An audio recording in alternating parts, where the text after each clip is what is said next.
In the first version of this video, I wasn't very nice, so I decided to reshoot it. Empress Awaken, you are a woman, so I'm going to be nicer than I would be to a man.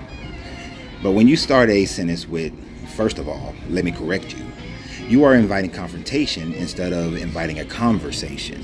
If you're looking to educate someone by starting out that way, you are not starting out in such a way that you invite a peaceful dialogue. But that's how you speak and not how I speak. You said that the word black means death and pale skin. So now let me correct you.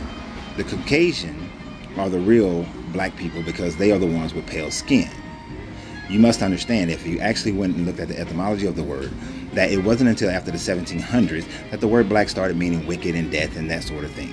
That prior to that, around the 1620s, it was referred to for people who came out of Africa. Now, prior to that, in the Proto-Indo-European language, it actually meant shining, absence of light, bright, flaming. It had nothing to do with someone's skin color. It's a noun when it was referred to black people. What you're referring to is an adjective of how they describe things later on as their language began to develop.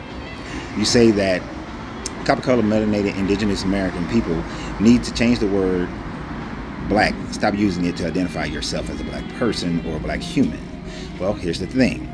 I know my ancestry.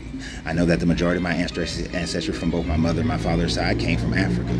Now, I also know that many of the ancestors from my mother and my father's side also are indigenous to America, as far as you can claim indigenous. Because there is actually no such thing as indigenous people in America. Because over a 250,000 year migration out of East Africa into Asia, into the Polynesian islands, and then into the Americas, do you have the people who were here once the Europeans decided to explore. And here's the thing about that, Africans had explored this area even before then, and they were already known.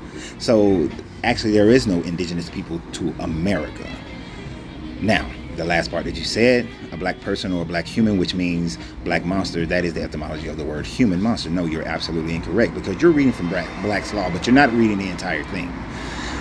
The word human comes from humas, which means ground or clay, to which almost every culture from ancient time claimed that man was made out of clay. That's why you got the word human. But human also refers to as a person, which means that you are to be respected and you have duties.